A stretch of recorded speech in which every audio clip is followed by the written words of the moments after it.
Jesus' name we pray. Amen. Give a hand to the Lord. Praise God. A blessed morning to each and every one. Can we say to the person beside you, I'm glad you are here. Thank God for regaining my voice. I know. I thank the Lord for all your forbearing with me last Sunday. And indeed, the Lord is a God who heals.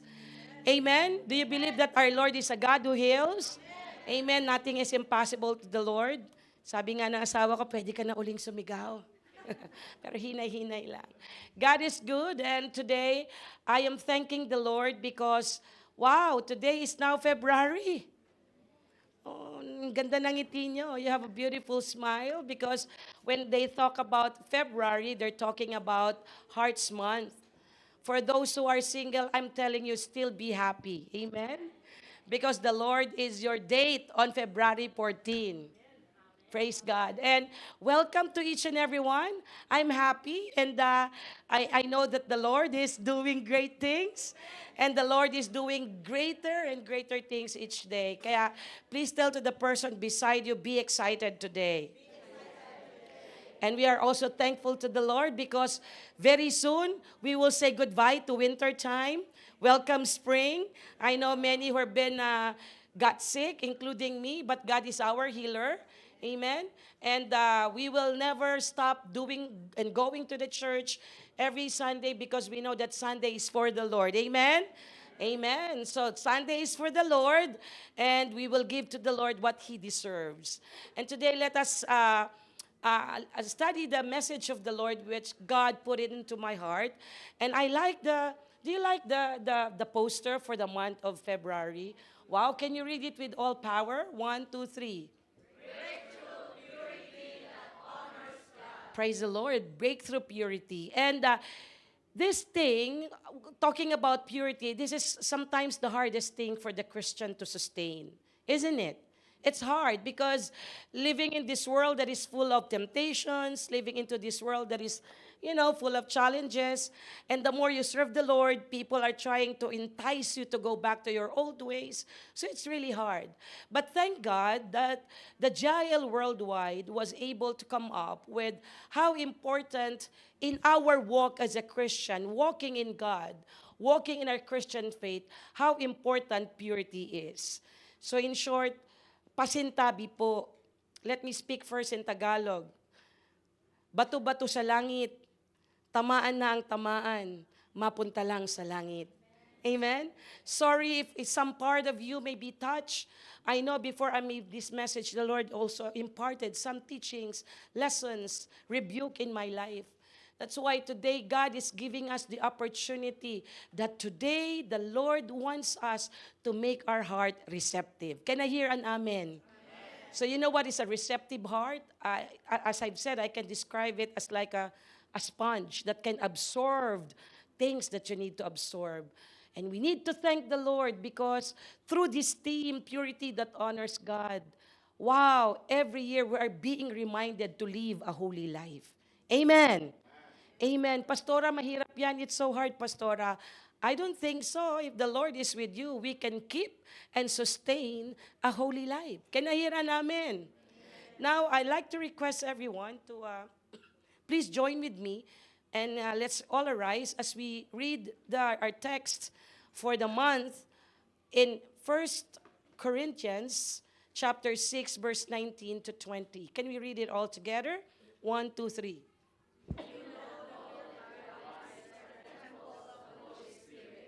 Who is in you, whom you have received from God. You are not your own, you were bought at a price. Therefore, honor God with your bodies. Let's give a hand to the Lord. We may now be seated. Na-miss ko tuloy yung taga-basa ko last Sunday. Basa. Praise the Lord because I don't have a voice back yet last Sunday.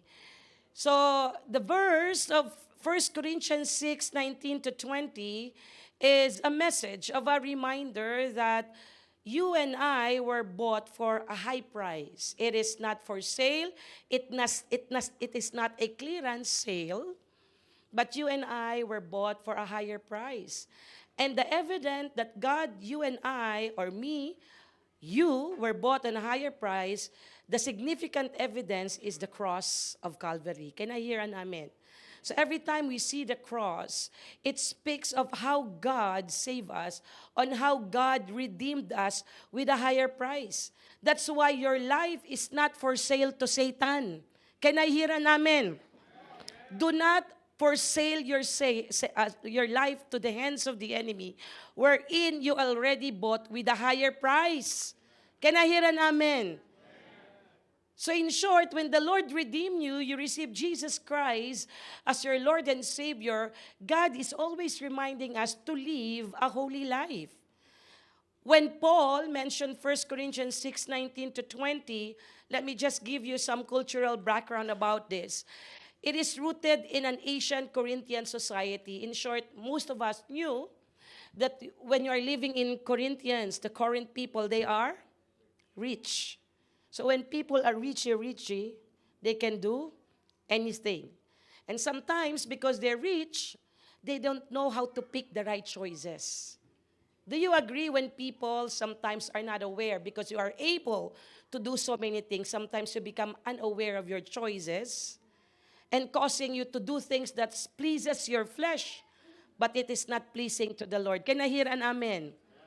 Now, here in the key points of 1 Corinthians chapter 6:19 to 20, the temple language in Corinth, his temple were central on a civic religious, meaning Paul uses temple to highlight God's presence in every believer. He's making an analogy that your body is described as the temple where people go, right? So, but however, the pagan influence here in Corinth was a hub for trade of immorality. In short, in Corinth, there's a lot of immoral people. There are a lot of prostitution and part of the cults. And that's why Paul draws on what we call a Jewish concept of a body that comparing that our life is a vessel of God. Do you believe that your life is a vessel of God? Amen. So that's why Paul message a contrast with these cultural norms that he is trying, church, listen, to emphasize God's presence in every believer's body and calling for a holy life. So that's why, Pastora, when you talk about, there are some misconception that when we're talking about holy purity, you do not sin. We still commit sins, but we are not living as a sinners. Do you agree? A person that is living with sin, he doesn't repent. It's okay to him. That's why many people, sins become what? Nagiging kalo sila. Taas ang kamay ng may kalyo. No, joke lang po. If you are callous, you don't know how to distinguish sin to what is right and what is wrong. That's why the Lord, and I thank God for the GIL Worldwide, because they made this team for us to be reminded. Because sometimes we're being complacent. We are always in the church, but we're not living a holy life. Hello? We can serve in the church, but behind the scene, we are not living a holy life. That's why this one is a reminder, not only to the pastors, not only to the leaders, but to everyone. Right? Sayang yung pinupunta nyo dito every Sunday, going here back and forth in the church, and then you're not applying what the Lord is telling us. So that's why the JIL come up with the concept of let's just to give you a little bit background of our theme for the month, Breakthrough Purity that Honors God. The JIL come up with the context that purity is a heart and life made clean by the Holy Spirit, free from sin's control and fully devoted to God.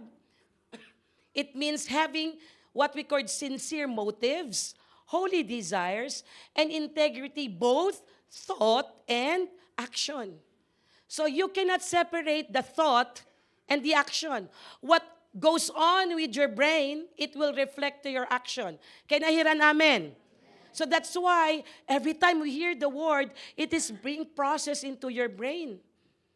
And when brains absorb it, you will put it into action. So why thus purity is heart is made clean by the Holy Spirit free? Because it ensures the obstructed move of the Holy Spirit. The only thing that hinders the Holy Spirit to move in us if our lives is impure. Say the word impure. Holiness creates an environment for miracles and restoration. That's why if you want miracles, if you want breakthroughs in your life, it should start within you that we need to surrender to the Lord all our impurities. You know, in Filipino, we love when we're frying fish, right? Way back in the Philippines. After you use the first oil, what do? Keep it. Sasalay mo hanggat maliwanag. Right? You reuse it. Because oil is so expensive in the Philippines. Sinasala mo. You strain it. And strengthening spiritual authority, meaning pure lives increases the effectiveness of prayer intercession. When the life is pure, the more your prayer become pure too. Do you agree with me, church? And it glorifies the one who is worthy of all. Ang sarap lumapit sa Diyos. It is easy and it is awesome to go in the presence of God when you know that your heart and your mind is pure. Now, breakthrough purity is the ultimate safeguard. Say the word safeguard. Hindi po to sabon. In the Philippines, there's a soap which names Safeguard. Sa pagpili ng sabon, anong kasunod doon? Ako ang iyong konsensya. Right? Our purity is also speaks of our moral. That's a moral balance. When there is breakthrough purity, is the ultimate safeguard protecting and empowering us for impactful service in the Lord's ministry. That's why I'm calling all the attention of all the workers and leaders that when we serve the Lord, serve with all purity, serve with all pureness. Because when you are serving the Lord, but you are carrying something in your life behind the scene, you are not giving the best worship to the Lord. Amen? Let's give a hand to God. Now, for us to understand this, that's why breakthrough opens the way of His Spirit. The JIL Worldwide Church, God is calling us right now. And the JIL is reminding us to keep ourselves pure. Young people, I know this world is so challenging. Sometimes the world is the one dictating who you are. Your social affiliation, your social acceptance depends on what the world is. That's why you cannot see your true self and causing you to be pressured. And then later on, it lost your purity. Purity of how you think yourself is. Can I hear an amen, young people? Can I hear an amen, young people? Now, let us define the word pursuing. So when you talk about pursuing, it means actively striving for, chasing after, or making a conscious effort to achieve purity, meaning you are going towards to a certain goal that I need to pursue this. Meaning, to be pure is not instant. Can I hear an amen? Keeping the pureness, keeping the holiness, it's not easy. Iba nga sa mga kalalakihan, for the men, makakita kayo ng magandang babae. O may pumito. Right? Titingin ka. Yung tumingin, when you look to the person and then go back to your normal perspective, hindi ka nagkasala doon. You didn't sin. Pero yung mag-double tingin ka, nagkasala, that's already a sin. Hello? Pumalakpak ka mga tatay. That's why it's hard if you do it. But because it says there, it's about intentional. To pursue righteousness, to pursue purity, it needs to be intentional. Can I hear an amen? The moment you receive Jesus as your Lord and Savior, I said, Lord, I will carry the cross and follow you. Is it easy to carry the cross? No. But God is with us as we carry the cross. I know if I'm given a chance, each and every one of you to stand here and give your testimony, 110%, I know something in you has been changed because of God's grace and mercy. Which you cannot change before. Which you cannot change before when you are not connected to the Lord. I believe Before, when you came here in Canada, you are always work, work, work, work, work. You don't know what church is. But you just came back to the church when suddenly something happened in your life. You remember God. Can I hear an amen? So that's why you need to pursue back to the Lord. So pursuing often relates from the word. In Greek word, it is called yoko, which means to chase, press toward, or making determined effort. Meaning, to carry your walking in faith, walking as a Christian, it needs determination. Can I hear an amen? Meaning, Lord, I want to keep myself pure. Give me the right choices. Purity is not just a blink of an eye. Purity is intentional. Purity is a decision that you need to go and pursue. Right? Going here to the church, even though you're tired, Lord, Sunday is for you. I know I am tired, but I want to give my best for you. Pumalakpak po ang tulog.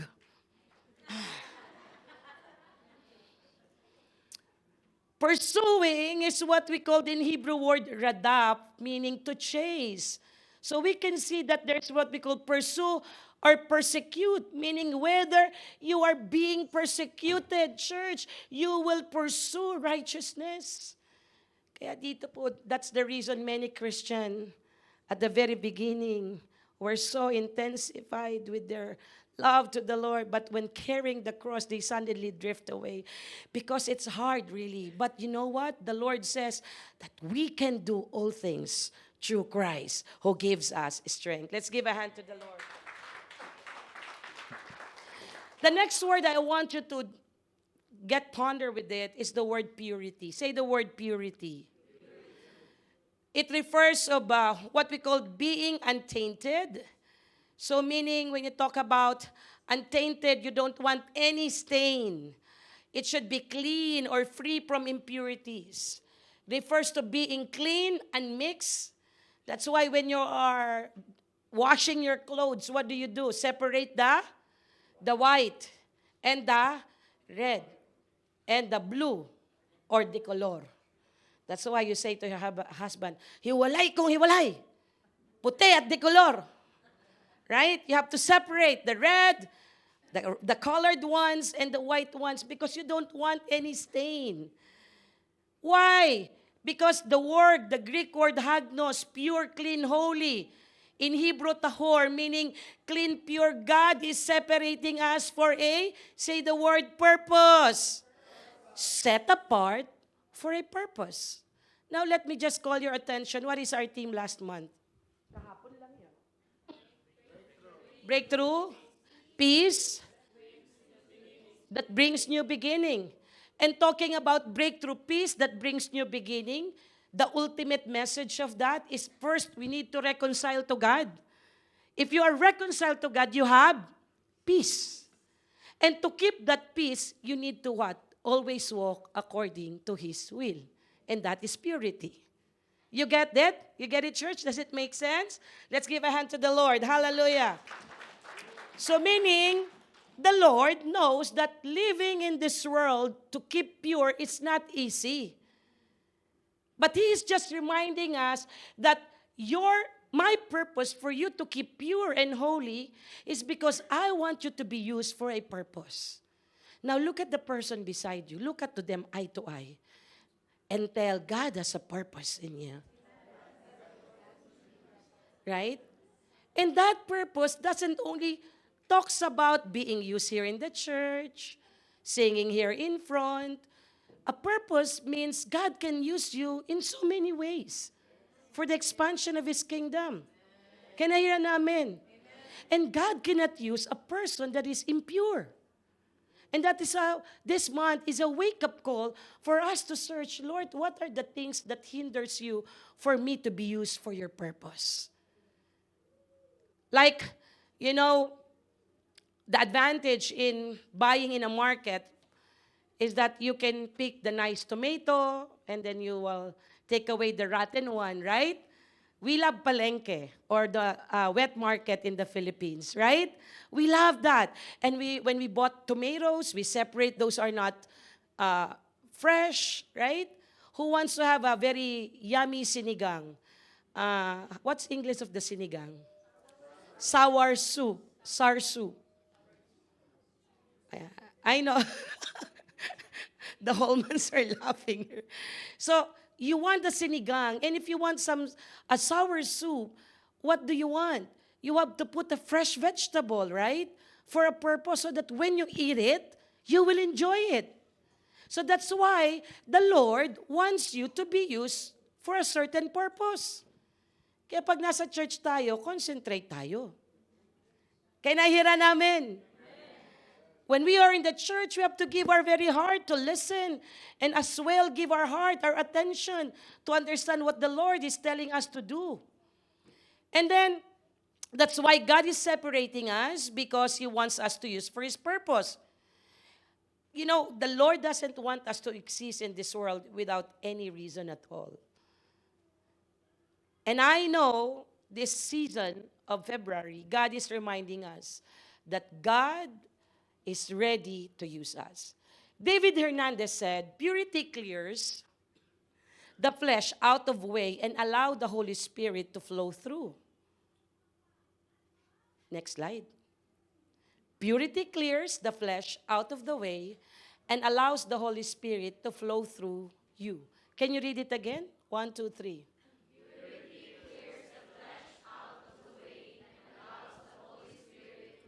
One more time.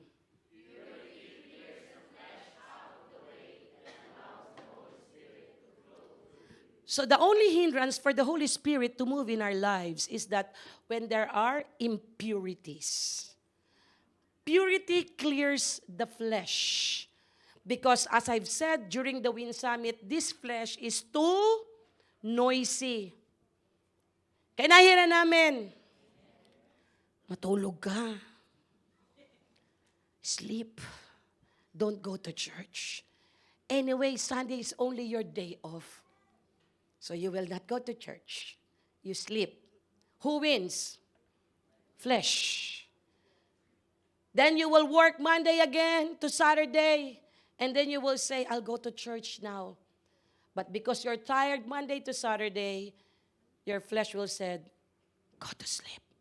You're tired again. Then what will you do? You will sleep. Without you knowing, little by little, you're starting to drift away to God. Kaya nahira namin. Kala mo lang, unti-unti lang yan. Diba?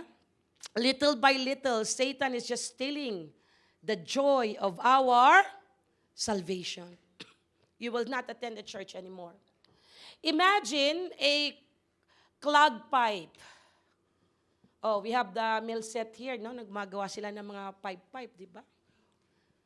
Pinopromote ko na rin, no? But at the same time, ang ating, isa sa mga ginagamit ng Lord sa church, ang ating mga business person here. Like the pipe, when it's clogged, what happened? It will block the water flow through. And the pipe cannot serve its purpose. But when you clear the debris, water rushes in. Purity is like clearing the pipe. It removes the blockages. And then, allowing the what? The fresh water to come. It's like the Holy Spirit. When our life is like a pipe without any clog, the Holy Spirit can move freely. Kaya nahira namin. Let's give a hand to the Lord. Sabi mo please say to your seatmate, don't disturb me, I'm listening. I want that purity. Amen? Another example, think of a dirty mirror. You know, the dirty mirror, it reflects distorted image, isn't it? When it's distorted, what you have to do is to clean it so that you can reflect the image clearly. Purity clears our, what? Ourselves. It's like our heart and life to God. You allow the Holy Spirit to reflect God's image in you more clearly through us. That's why without opening your Bible, the person will say, are you a Christian? Who experienced that? You're not opening your Bible, but when you're talking to someone, are you a Christian? Did you open your Bible? No. Why? Because they see something in you. Kinahira namin. Give a hand to the Lord. It's totally hurting when somebody will see you, Christian ka? Magkaiba yung, are you a Christian? Ibang dating, right? Kaysa, talaga? Are you a Christian? When? How? I didn't see it. That's a total different thing. So now, it clears the way for the Holy Spirit to move in us. Now, second, that's why in 2 Timothy chapter 2, 15, and then we're going to jump to 20 to 21. Let us read it all together. I want you to read it with power, with conviction, and with gladness. Amen? 1, 2, 3.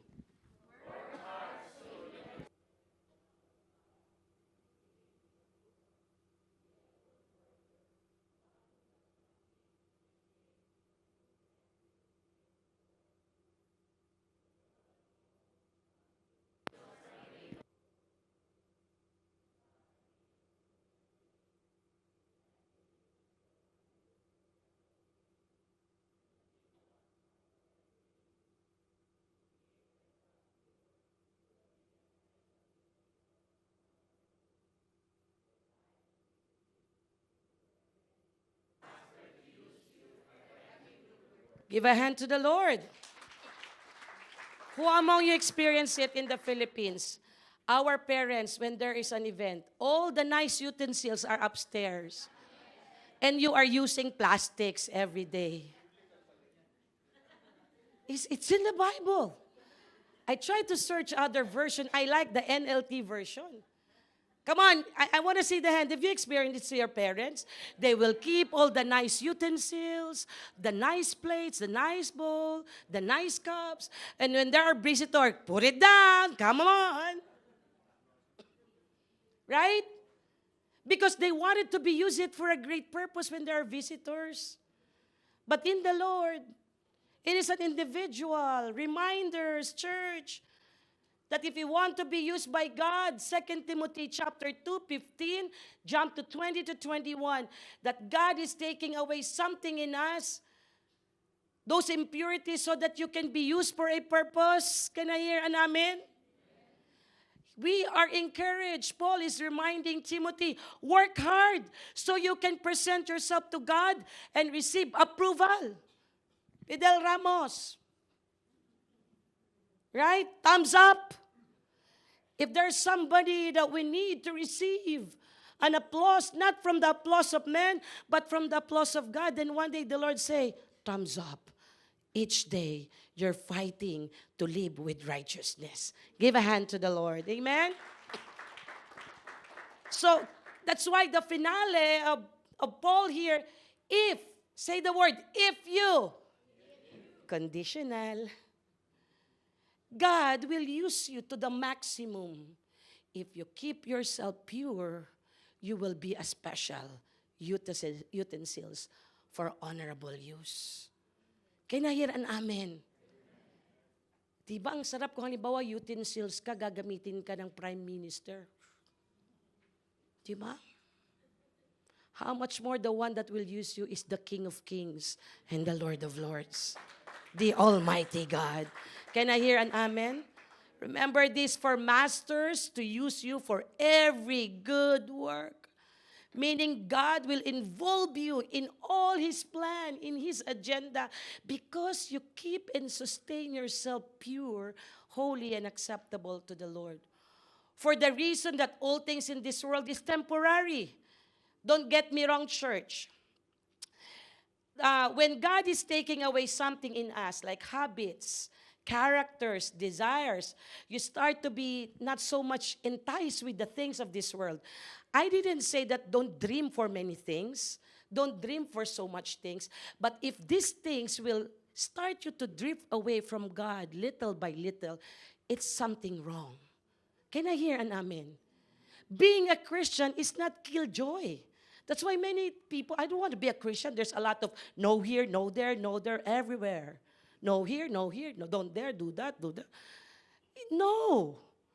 Because you know that your life has been preserved for a purpose, you are starting to make right choices. Say the word right choices.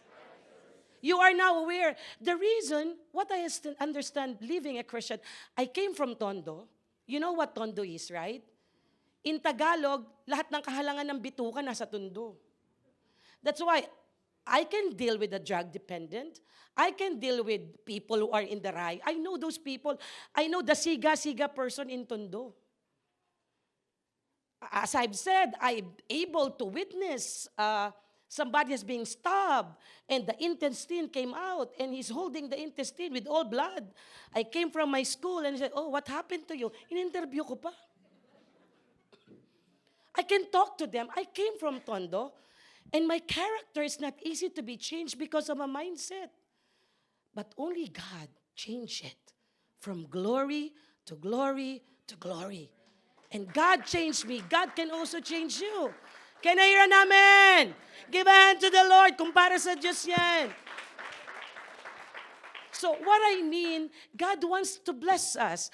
God wants to experience us so many blessings here in this world. But if these things of the earth will cause us to drift away from God, then purity will not be existing anymore. Don't get me wrong again. Huwag nating hayaang ang mundo ang kumain po sa atin. So far and need, 29 years na po kaming kasal ni Brother Leo this year. Brother Leo and I have been 29 years of marriage, but never a single day we experienced that we lack anything because we choose to walk in God's righteousness. Amen? Masaya naman po kami. Pag-graduate na po yung isang anak ko for God's glory. Isa na lang. So what does it mean? If walking in purity and righteousness is hard thing, ba't namin nagawa? If I can do it, you can also do it. Because it is a matter of a daily choice. What pleases God, what honors Him. Hello? Then tell to the person beside you, mag-ingat ka sa pagpili. Sa mag-asawa, buti na lang ako pinili mo. Be careful. Say to the person beside you, be careful of your choices. It will lead you to impurity. Amen. Praise the Lord. Hallelujah.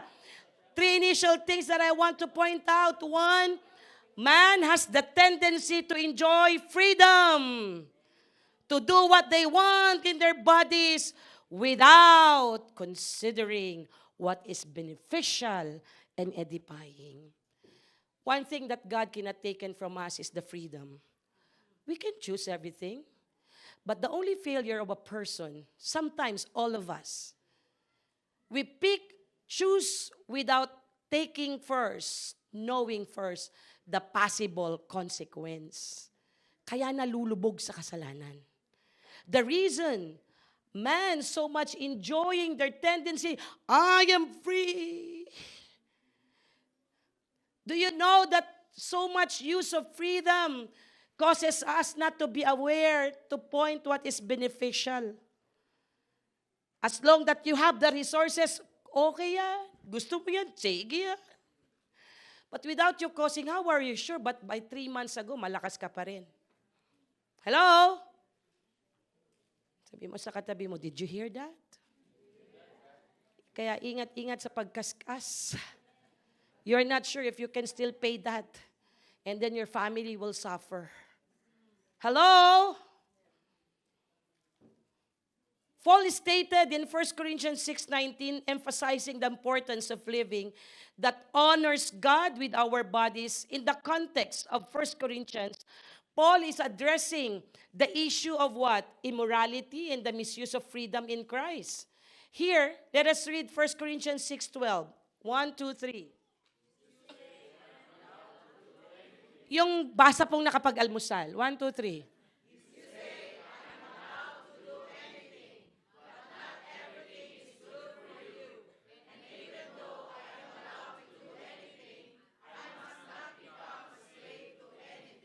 Do you see the point in here? God has given us the freedom to choose. In short, everything is permissible, but not everything is beneficial. You have the freedom. You can pick. But before you pick, you have to think, Lord, is it beneficial Because otherwise, it will cause you impure. Hello? Not all blessing that pass through to you are, not all opportunities that pass through to you is a blessing. Some are tests. Right? Those are testing. That's why you have to think. Wag ma-entice. Later on, I'm gonna deal with that. The bodies are temple of the Holy Spirit. In short, our body is indwelling presence. Say the word indwelling. Indwelling presence of God. That's why when the Holy Spirit, the indwelling presence of God is in you, if opportunities come, you always say, Lord, is this your will? Hello? Is it your will for me to go on this place? Is it your will for me to get this promotion? Lord, is it your will for me to buy these things? Lord, is it your will for me to go to the other job? Can I hear an amen? That is why God is reminding us that freedom is given to us, but always remember, not everything is beneficial and edifying. Man's concept about body, that they are free to do what they want to do. The verse counters what we call this idea that Paul is emphasizing God's ownership. Say the word God's ownership. So here in this verse, Paul addresses freedom in Christ in what we call permissible actions. The importance of considering what's beneficial and edifying, what is important. So the word is enjoy is what we call temporary. Look at the statement here.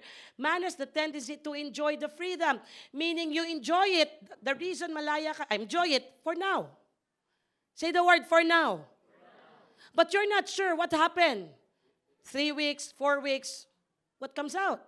So in short, many people started, or sometimes us, we forgot to identify, Lord, if I'm going through this, will it give honor to you? Will it pleases you? Or it will cause me trouble in the coming days? Another thing I want to point out, number 2, man has the tendency to be enslaved with their own, that affects their body. Gusto ko yan. I want that. Now, because that is your desire, you will be enslaved with that desire. Without you knowing, your body started to get weak. Hello? Again, don't get me wrong. There's nothing wrong to desire of something. But if it causes your body, your family, your workmates, mainit lagi ulo mo. You're affecting other people already. Then you have to stop. Because anger arises. I remember in Proverbs 10:22, I think, any blessing that comes from the Lord will add no sorrow. So anything that you are enjoying, make sure everybody is happy. Can I hear an amen? Because if it causes trouble, ask first, Lord, why did I go in here? Instead, masaya kami, magulo kami. Hello? James 1:4, it says in here, temptation comes from our own desire, which entices us, drag us away. So now, because of pride, paninindigan mo na. I did it already. Paninindigan ko na. I will stand on it. Without you causing, a lot of things are now affected in you. And your life is not living anymore in purity and righteousness. Mga tinatagong kasalanan. Hello? Hidden sin. You know, I'm always been reminded of what Pastor Joey said, that secret sin is a public scandal in heaven. You can keep it to your friends, to your family, to your pastors, to your friends, to your best friends, but everything is not hidden from God. You can be enslaved of your desires, yes, but later on, things will be exposed. Romans 6:12, do not let sin control the way you live. Do not give in to sinful desires. That is why, church, this month of February, it's a time of reflecting. Lord, I want to follow you more this 2026. Who wants to have breakthrough this year for their spiritual life? Can we give a hand to the Lord? Amen. So do not let sin reign in your mortal body, so that you can obey the will of God and not the desires of this flesh. we have read in our main verse that God's temple is our body, and we are called to honor God with our bodies rather than letting these desires dictates our action. Sometimes without you knowing, yung dinidictate na ng social media become the basis of your life principle, no longer the Lord wants you. Can I hear an amen?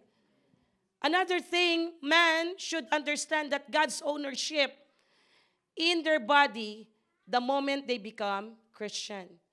The moment you become Christian, it's no longer your body that you own your own body. It is now owned by God. Can I hear an amen? Kaya nga, there is a song which I'm always saying it. It's hard, right? In Tagalog, gusto kong bumait pero di ko magawa. I want to be good but it's so hard. Did I say it right? Right? I want to be good but it's so hard. Yes, it's hard if you will not recognize God as the owner of your life. Can I hear an amen? I cannot change my life. I cannot change my husband. I cannot change my children. But I know if all of us will acknowledge that God is the owner of my life, who's the owner will not take care of his own property? Hello? If you believe that God is the owner of your life, then let God be God in your life. Give a hand to the Lord. Man must understand that his body is not our own. The moment we become Christian, we let the Holy Spirit dwell in us. That's why we sing the song, we will not go without you. Without you, this life is difficult without. Come on, keep singing. Di ba tama? It's right, right?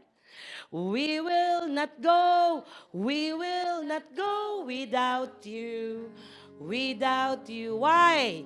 This life is difficult without you. Amen? So, just stay there, Ate Jillian. So when you talk about, it's a reality. It's so hard. Especially in the family. One of you is impatient and you became the first one, became Christian.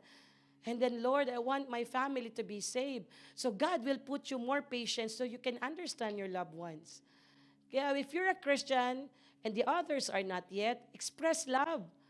Huwag kang umiyak kay Lord, Lord, gawin mo silang Christian. Then you are impatient to them. Hello? Romans 12:1, can we read it all together? So, dear,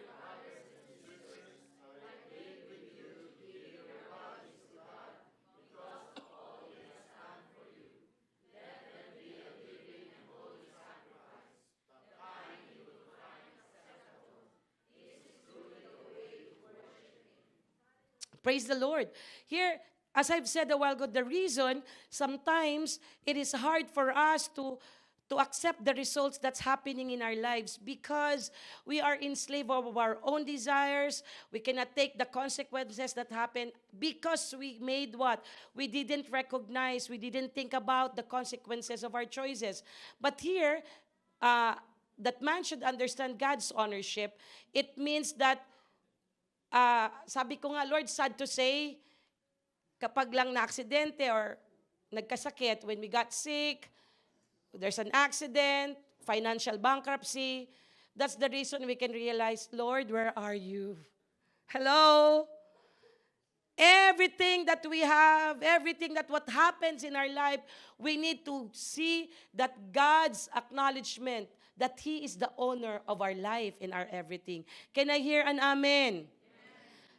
That's why it says here, and so, dear brothers and sisters, I plead to you. Paul said, nakikiusap ako sa inyo. I'm asking that you give your bodies to God because all of us done for you. Let them be what? A living and a holy sacrifice. Meaning purity is a daily intentional chasing. It is a daily choice to live.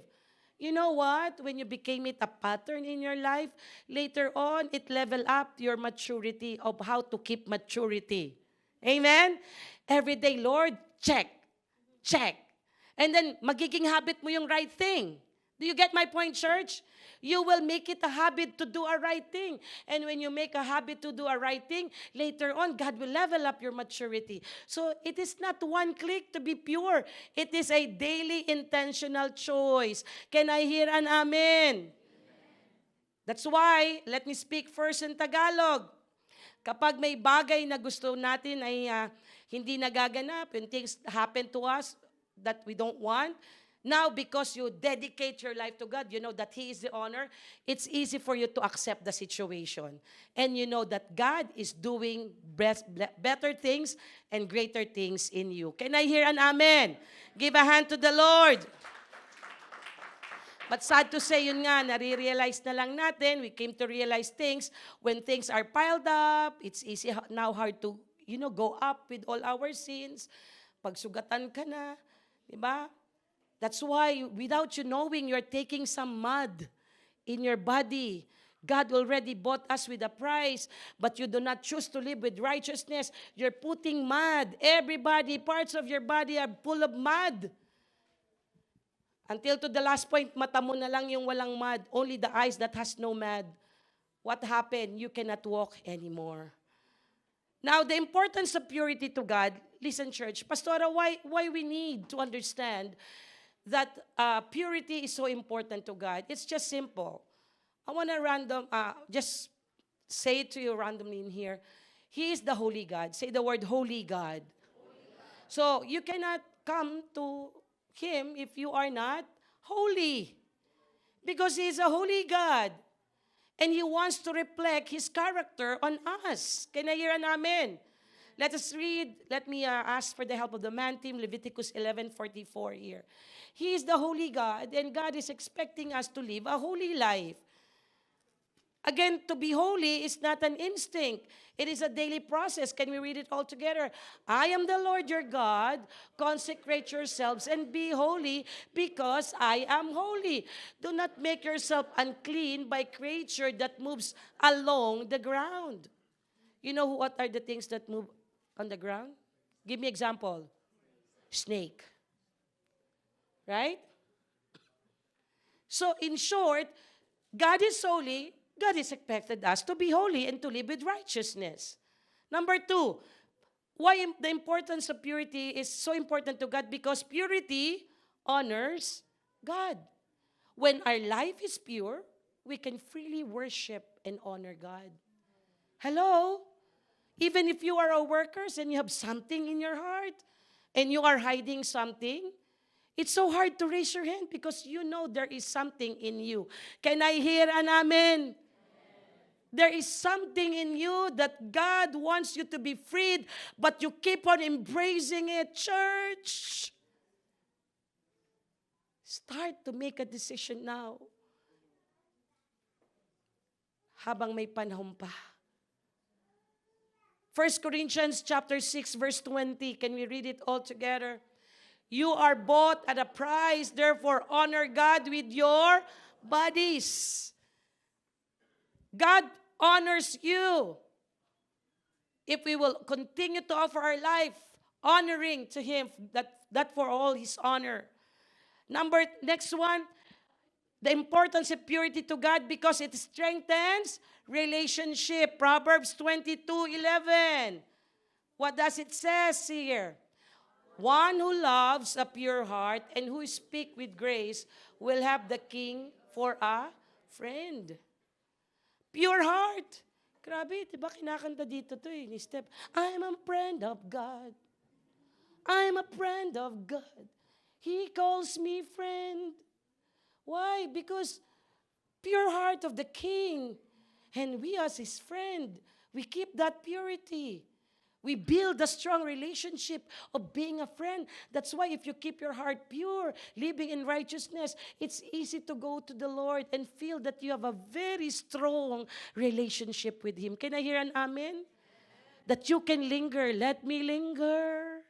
Let me stay in your presence day by day till your likeness may be seen in me. Sing it one more time. Let me linger. Let me linger babawi po ako, hindi ako nakakanta ng linggo eh. In your presence, day by day, till your likeness may be seen in me. You know that you will keep yourself pure instead of nagging to your husband, to your wife. You will just go to the Lord, Lord, let me linger. Kaysa mainis ako sa Kanya. In your presence, day by day. I don't want to get mad to my husband.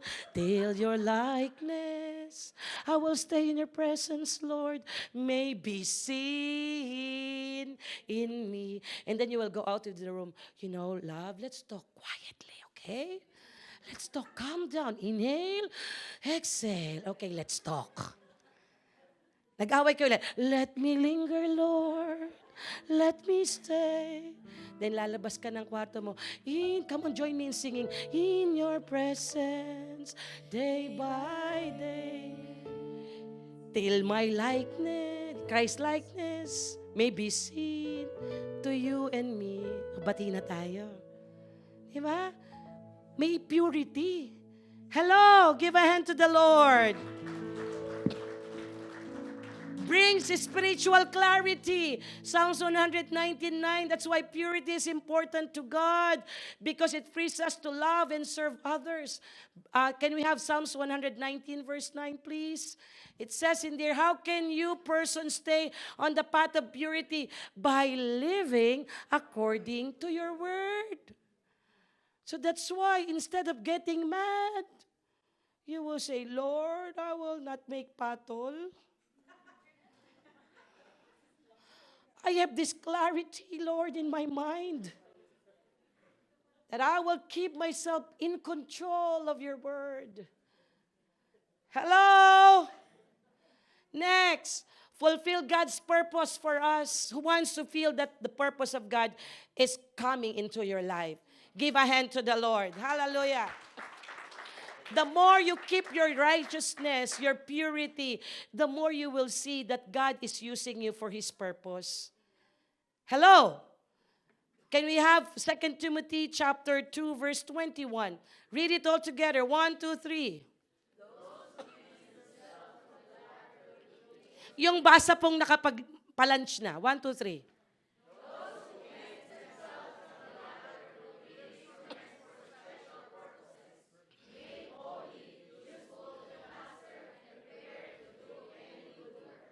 Amen. We read it all together a while ago. God has a special purpose for you and me, not only the pastor. I didn't see myself that I'm going to be a pastor. I am just teaching the children ministry before. My first ministry is children ministry. Amen. Kaya mag-ready yung mga children ministry teacher, baka maging pastor kayo. Diba? I was there and I said to the Lord, Lord, when you teach the children have a pure heart, right? You can see clearly in their hearts. They're telling the truth. Pag sinabi nilang, pangit ka talaga. They're telling the truth. Because everything to them is, this is what I see. So the more you become pure, the more God sees you with clarity, your spiritual life, and the more God you in His purpose. Can I hear an amen? Now, let me just go quick for you to be aware. Now, Pastora, if the Lord wants me to live with purity, what are the things that I must be aware of? Factors that destroy your bodies as the temple of the Holy Spirit. 3 things. The entry point. Say the word. Lust of the flesh. Praise God. Are we learning? Lust of the flesh, Galatians chapter 5, verse 19 to 21. When you follow the desire of your sinful nature, the results are very clear. Sexual immorality, impurity, lustful pleasures, idolatry, sorcery, hostility, quarreling, jealousy, outbursts of anger, self-ambition, dissension, division, envy, drunkenness, wild parties, and other sins like these. Let me tell you again, as I before, that anyone living that sort of life will not inherit the kingdom of God. It is not me who said it. It is the Bible. Hello? So that's why the lust of the flesh is the entry point of Satan for you not to live a holy life. That's why God is telling us to practice self-control. Galatians 5:23. God is giving us that fruit of the Spirit to have self-control. Pigil-pigilan yung flesh. Hello? That's why I encourage you, to those who want to be delivered, experience God's breakthrough in your life, attend our Encounter God retreat on April 24 to 26. Who wants to attend the AGR? You want to be freed and experience breakthrough? Mark it down to your calendar. What is that, Pastor? I'm telling you. Go approach Brother Wally later. I want to register in that AGR. April 24. Nag-announce pa, 26. Encounter God retreat. We need to make this flesh follow the will of God. Can I hear an amen?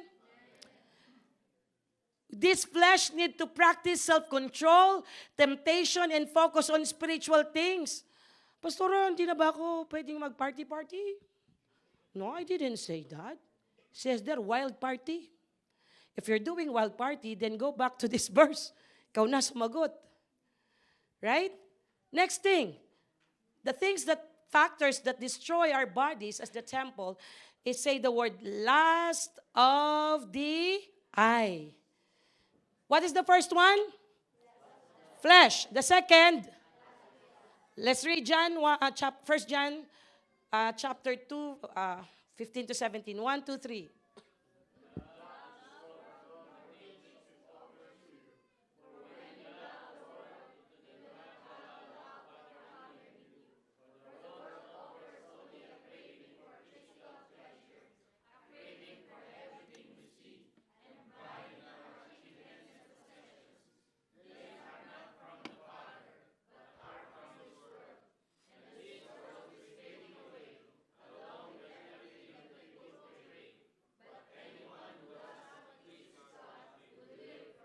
Praise the Lord. Let's give a hand to God. God is saying that do not love this world. What are those things? Things that are just temporary. Hello, church. Very clear, for when you love the world, it's unstoppable. Because this world will offer so much to the point that you cannot experience anymore contentment. And you are not knowing it causing you to drift away from God together with your family. It might be hurting, but God is asking us to reflect what life is all about. For the world offers any craving of physical pleasure. Look at this. This world is fading. Say the world, fading. Pasama na ng pasama ng mundo. World is getting worse. So that's why if we are not careful of our choices and you are always picking things that not pleases God and you are not considering the consequences, one day you will find yourself already, what? In the deep of sin. Lust of the eyes, the things that you do, you have to guard your eyes. Focus on God's beauty. Kung wala ka nun, okay lang. If you don't have that, don't be jealous. Thank the Lord. Lord, I'm blessed with my brother, with my sister, and all these things. So wag yung, galing, congratulations. Bless them if they have that. You say, Lord, one day magkakaganon din ako. Be happy to them when they succeed. We don't need to pull them down. They're serving God too. Lust of the eyes. Diba? Very basic example when we're having a group picture. Who's the first one who you will look at the picture? Di ba? Laging titignan mo, ay pakiulit, pangit. Maganda naman lahat yung kuha, ikaw lang ang hindi maganda. Pauulit mo. Retake. I don't like the picture. Last of the eyes. You know, when we're working before in the university, Sister Maricon and I, everybody knows it. Maricon and I always love buying bags, buying shoes. Whatever the color of our shoes, that's the color of our bag, the color of our coat. And then when we walk in the university, same, diba? Same touch of the colors, everything. I want this, I want that. And without us knowing, We're piled up of the debts. So you need to work hard, work hard, work hard. Hello? And then you miss already your intimacy with God. When you pray, you will just start it, Lord, thank you. Nagising, amen. Because you need to have 4 jobs. Lust of the eye. That's the entry point to why we lose our holiness or our purity to the Lord. Next thing is the pride of, what do you mean by the pride of life? Marami na pong bumagsak dito. Kaya God is reminding us for the pride of life. Proverbs 16:18. Read it, 1, 2, 3.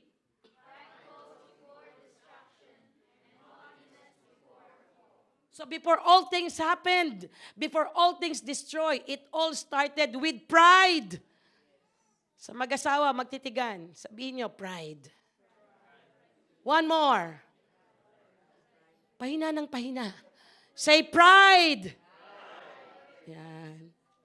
May love naman pag sinabi nyo, pride. Okay? Before everything collapses, it all started with pride. So pride, that's why God is telling us, cultivate family, focus on God's greatness, and practice serving others. It's important. When there is pride, enemy wants to steal it. Now, let me just have it before I give you some practical application before I end in here. I want to go to the next slide, and I want you to make this analogy. The entry point of being impure is lust of the flesh, lust of the eye, and the pride of life. And it is really connected to Satan's plan to steal, to kill, and to destroy. Do you see the analogy? When you see lust of the flesh, you hear the desires. When once Satan touches the lust of the flesh in you, he started to steal. Lust of the flesh talks about desires, things that is not pleases to God. Now, that is now the first step of Satan. He will steal. And because your desire is not aligned anymore to the Lord, the next thing, everything you see is not anymore pointed to the will of God, but pointed to yourself, and that is lust of the eye. This is a spiritual warfare. Hello? And now the eye is enjoying, is now started to kill you. And because you already stand in that sin, paninindigan ko na to, I will stand on this sin, you will have the pride of life. I have to keep this status. But behind that, you already started to drift away from God. Then one day, your life is now, do you see the analogy? This is a spiritual warfare. But thank God, among all the verses, in warfare, not among, but many verses, but one that I appreciate with regards to spiritual warfare, John 10:10, ito yung verse na may twist. My purpose is to give them a rich and satisfied life. Let's give a hand to the Lord. Though Satan wanted to kill, to steal, to kill, to destroy, but God did not end up our life destroyed. He rescued us. Dumating sa eksena si Lord. God came into the scene to save us, to give us rich and satisfying life. Napakabuti ni Lord. Amen? Let's give a hand to God. So para lang po for practical application here, there are some Bible characters who fall into impurity, but I will not discuss it in detail. Just forgive you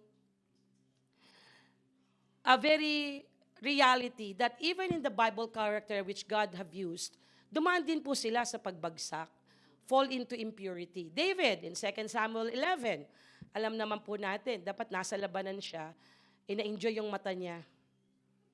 Hello?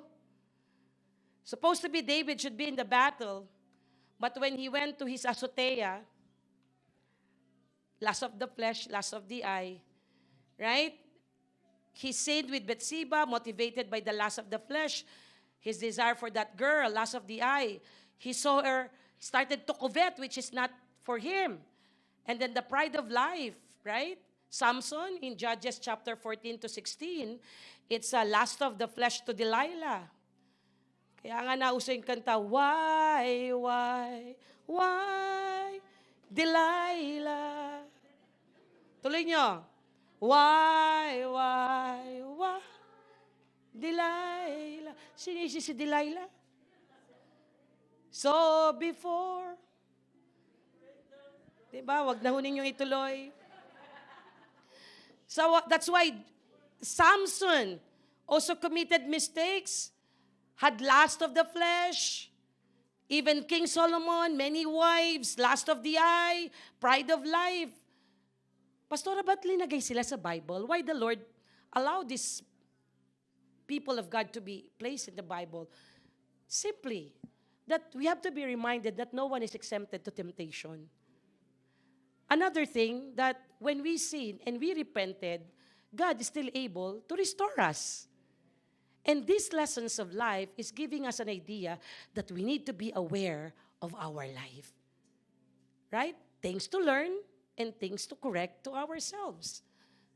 And before you leave today, church, ways to pursue purity breakthrough.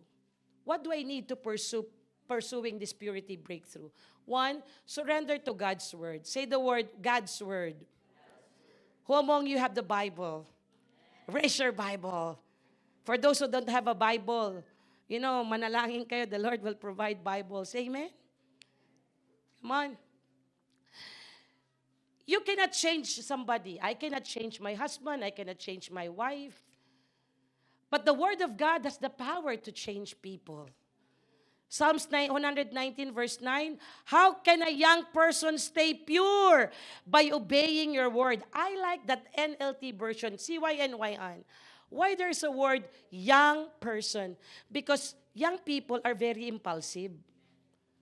Hello? Tiningnan ko lang, ay crush niya ako. Just a person just look at you for a while, you felt, ay crush niya. Eh pala may dumi ka sa mukha. How can a young person, because heart is deceptive, can I hear an amen? And for you to stay pure, if you surrender your life to God by obeying His word, I'm telling you, you will keep yourself pure.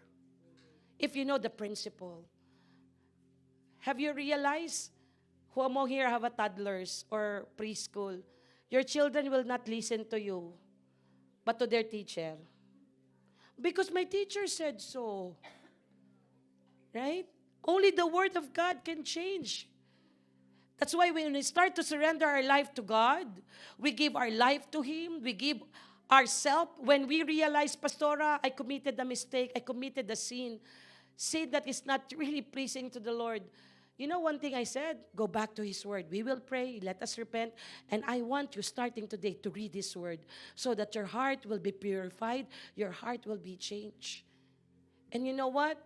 When we started to be what we call soak in His presence into this word, I'm telling you, nothing is impossible to Him. Philippians 4:13, that we can change because the Lord says, I can do all things through Christ who gives me strength. Let's give a hand to the Lord.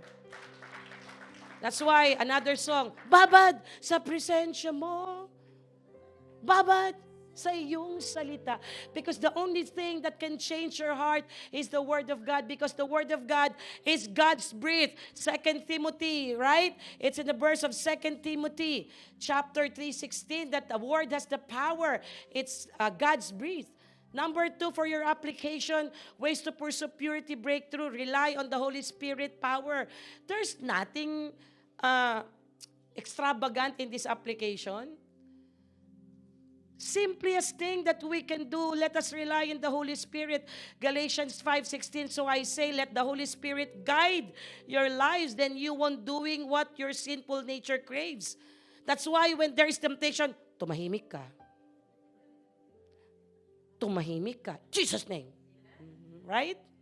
When you are led by the Holy Spirit, there's temptation, Jesus' name. That's why your friends, what happened? No, I'm just making you go there. That's why be careful when you park. I remember Pastor Joey said, you're parking, you're going to the drugstore, and beside the drugstore is a liquor store. Then there's no parking area. Then you park in the front of the liquor store. And somebody saw you there that you park your car. Maybe they're thinking something. And that is your, old life. So, when temptation is there, start to what? Lord, I need your strength. Make your warfare in Jesus' name. I will overcome this. Give a hand to the Lord. Rely on the Holy Spirit. Because the Holy Spirit has the power to give us strength to resist the works and the wiles of the enemies. Again, if we recognize things that God is the owner of everything, God is ready to take over. You will chase. I want to end here in this example. Psalms 23:6. Do you still remember? Surely goodness and mercy, and I will dwell in the house of the Lord forever. When I'm reading it this morning, actually just this morning, the verse, surely goodness, there is a paradigm. Say the word paradigm. The paradigm of Psalms 23:6 is that the blessing will follow. These things will only happen can I have, Kuya Sandy, can I borrow you for a while? Because I want to end my conclusion with an illustration. I invite you, Kuya, here in front. Kuya, dito ka. So if Kuya Sandy, matangkad kasi, Kuya Sandy represents the blessing. So the Psalms 23 verse 6 says, shall follow. So when I walk, follow.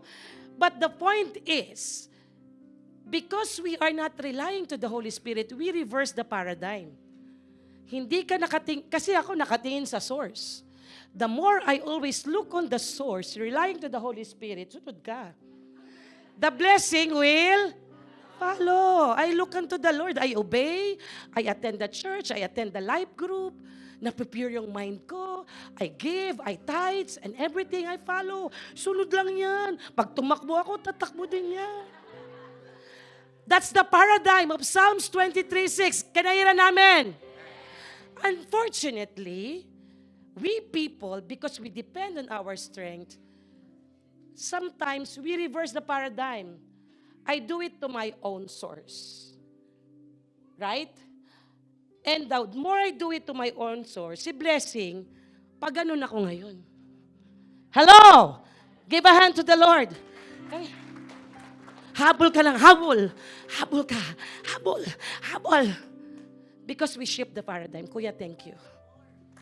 Give a hand to the Lord. We should never reverse the right paradigm of Psalms 23:6. That is the blessing that will follow us. But because we rely on our strength, binabaliktad natin, we reverse. We are the one doing the blessing to come to us, not the blessing to just come flowly to us. Do you understand what I mean? Give a hand to the Lord. Kaya yung iba, isa lang ang trabaho, relax na relax, pinagpapahala, di ba? One job, but blessed na blessed. Third, say the word, practice spiritual discipline. 1 Timothy 4:7, do not waste time arguing godless ideas and old wives' tales. Instead, train yourself to be godly. Let's do our devotion. Who's among you reading our daily devotion? There's nothing so extravagant again in my application. It is just a daily practice.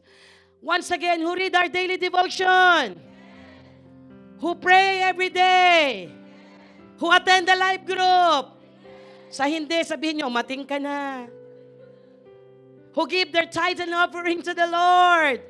Who do fellowshipping? That is a spiritual practice to keep yourself pure. Number 4, a mindset focus on living God for God's glory. Colossians 3:17. Can you read it for me, please?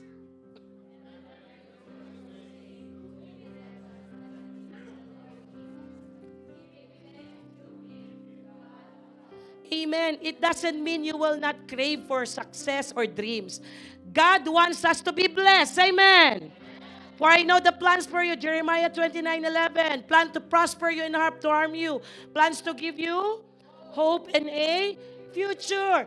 God plans the best for every one of us. That is a God, the God whom we serve. Amen!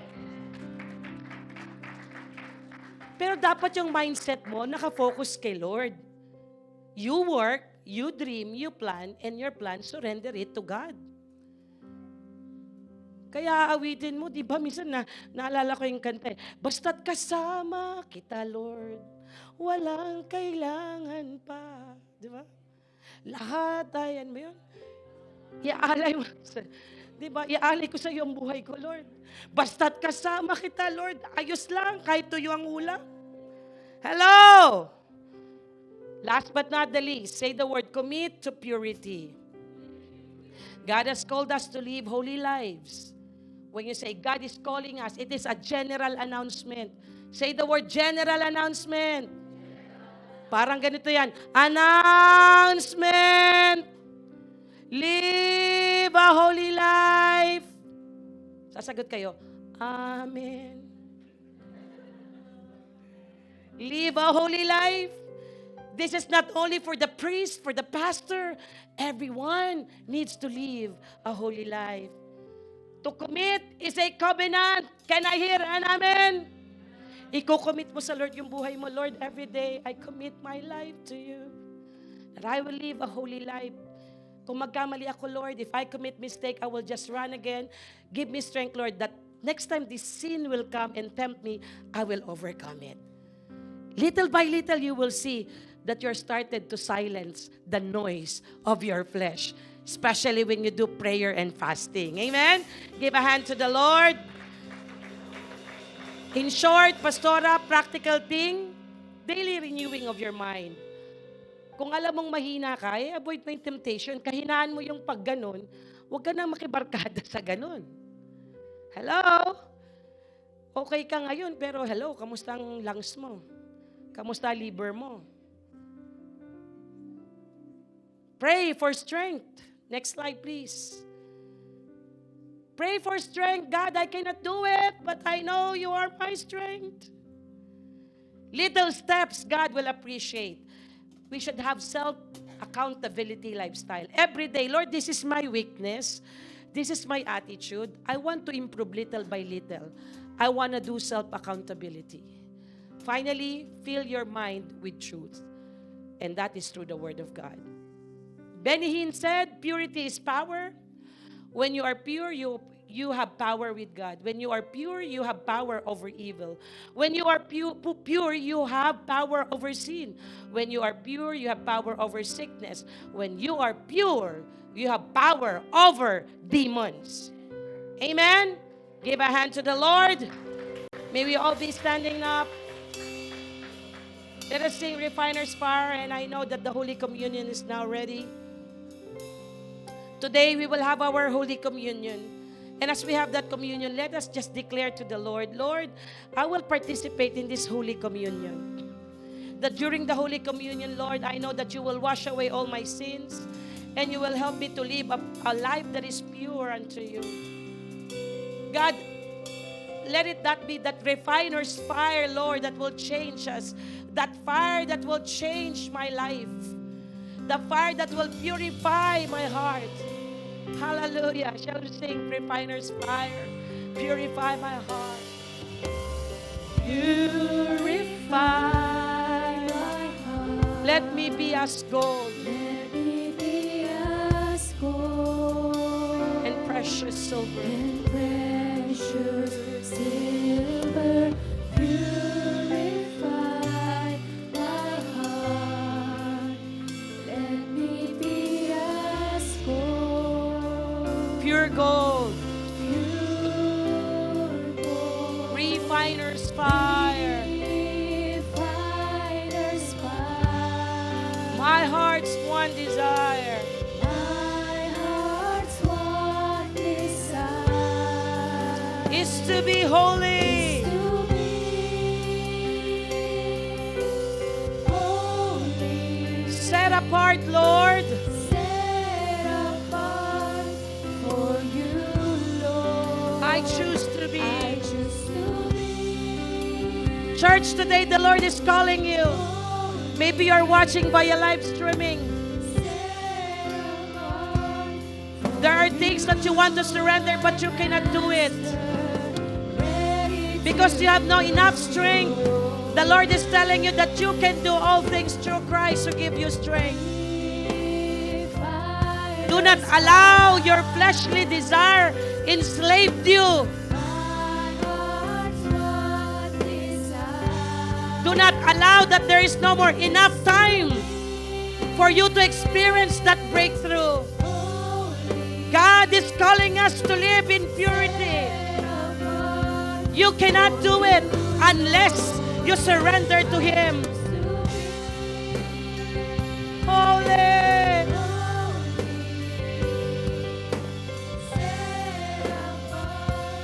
For you, my past ready.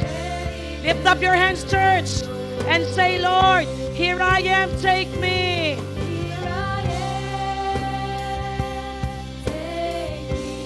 As an offering, Lord. Here I am. Giving every heartbeat. Let us now surrender our life to the Lord.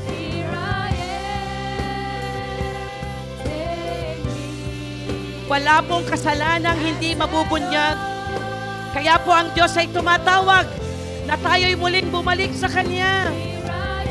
God is calling us to come back to Him. Every heart,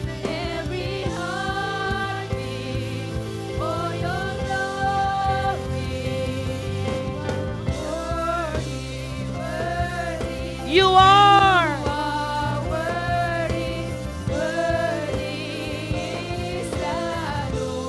worthy, worthy.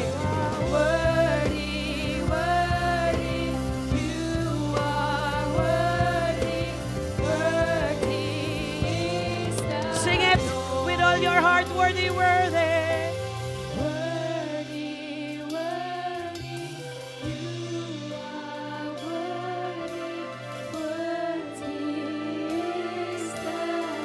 You are holy, O God.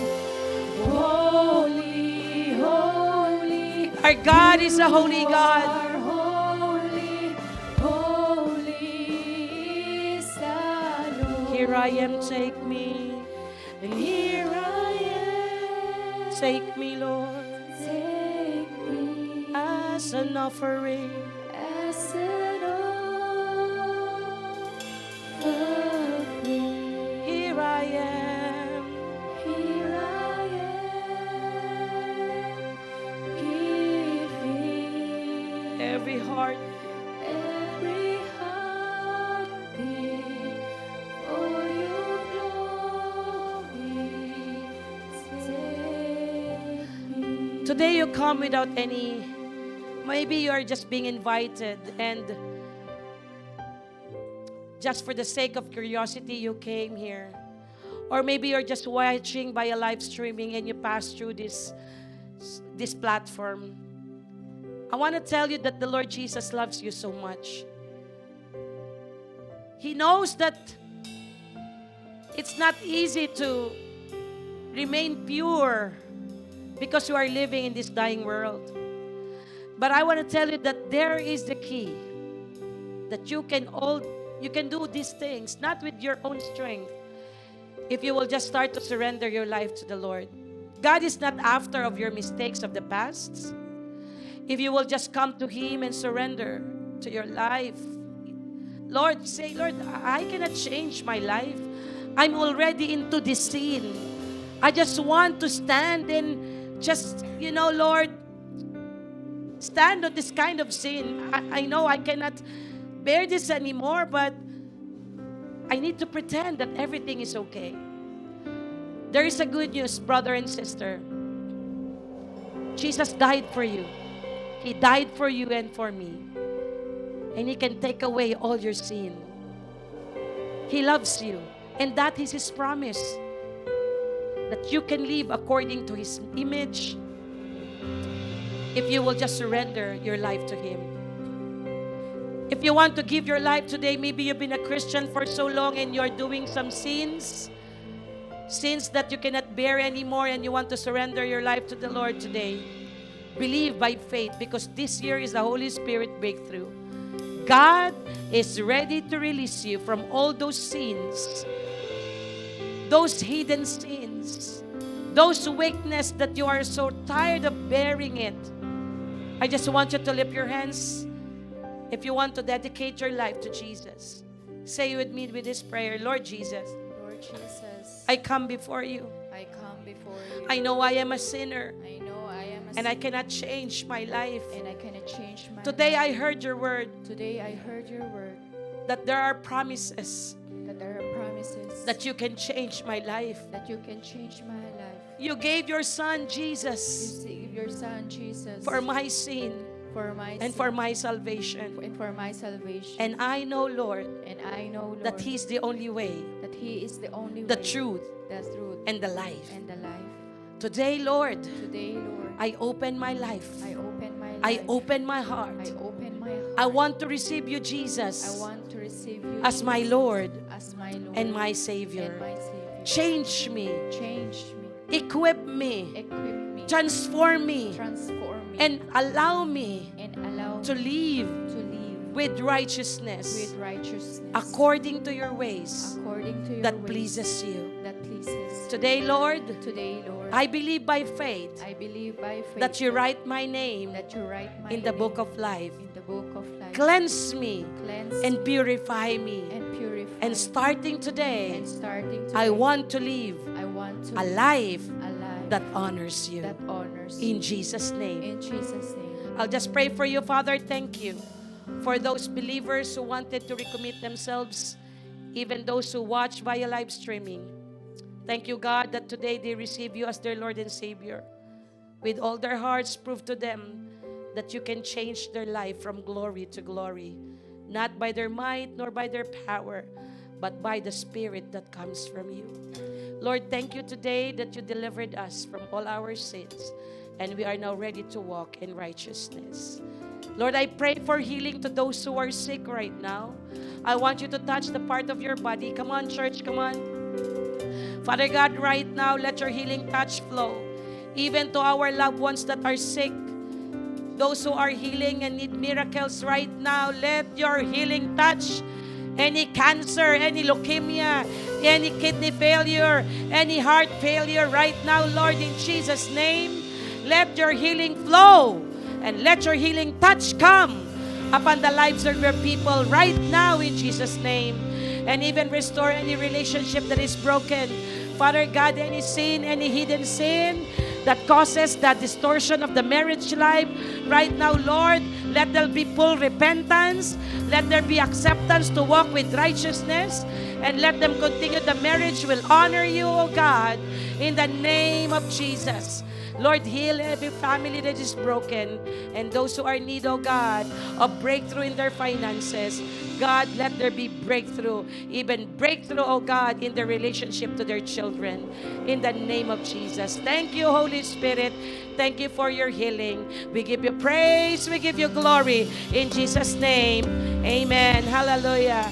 I'd like to request all our gatekeepers, our ushers, to please us remain standing as well. And let us distribute the Holy Communion in 1 Corinthians chapter 11, 23 to verse 26. For I received from the Lord what also passed on to you. The Lord Jesus, on the night he was betrayed, took bread, and when he had given thanks, he broke it and said, "This is my body, which is for you. Do this in remembrance of me." And the next verse, in the same way, after supper, he took the cup, saying, "This cup is a new covenant in my blood. Do this whenever you drink it in remembrance of me. For whenever you eat this bread and drink this cup, you proclaim the Lord's death until he comes." We believe that this Holy Communion is our gesture of acknowledging the Lordship of Jesus Christ. We do this Holy Communion every month to always declare to the enemy that he is defeated, and we receive the salvation, we receive the healing, we receive the deliverance that comes from the Lord. That's why the bread symbolizes the body of Jesus Christ, that whatever sickness and diseases that you have in your body, any broken relationship, anything that Satan stole from you that causes pains and hurts, believe that the stripes of Jesus, you are healed. If you are ready, let us take it seriously. Let us take it with prophetic gesture. You know, Satan is trying to steal so many things in us, but through the blood of Jesus Christ and the blood of Jesus Christ and the body that's experienced so much pain, Jesus took over for us to receive that freedom. Let us lift up the bread and pray. Father, thank you. We are doing this, oh God, to always remember how great you are, how awesome you are. That truly, Lord, that by your stripes we are healed. We believe, oh God, even representing our family that is sick, we will take this bread and we will claim by faith that no sickness and diseases can take over our family, over our life, over our children. Because we believe, God, over and over again, we will declare that by your stripes, we are healed. In Jesus' name, let's eat the bread. Let us lift the cup. This cup is a new covenant in my blood. Do this whenever you drink it in remembrance of me. You know, I love the word new covenant, meaning God is ready to forgive us from all our sins. The new covenant is forgiveness, that through the shedding of His blood, God cleanses us from all our iniquities, sins of the past, sins of the present, and even the possible sins that we will commit. God always put a new covenant, and that is by the shedding of His blood. So no reason to live with condemnation, because through the blood of Jesus Christ, we receive forgiveness and cleansing of our hearts. Let us pray. Father, we thank you for giving your Son, Jesus. Jesus, we love you so much. For giving your life and even shedding of your blood. We recognize the greatness, the deep love that you showed to us. Though we are not acceptable sinners, yet you gave your life. And through the shedding of your blood, Jesus, we receive the remissions, the forgiveness of our sins. Allow us, Lord, to live with purity. Lord, iinumin namin ito ngayon. We will drink this blood, this grape symbolizing your blood. And this one will take away all our weaknesses. We will start, Lord, to live a holy life, intentionally to live with purity. And this is not through our own strength, but through the grace and the power of your Holy Spirit. Thank you, Lord, for the cleansing of our sins. In Jesus' name, amen. Let's give a hand to the Lord. The best clap of praise. Hallelujah. Can we say amen? Hallelujah. Amen. Hallelujah. Sige po, can we give a clap of praise to our living God?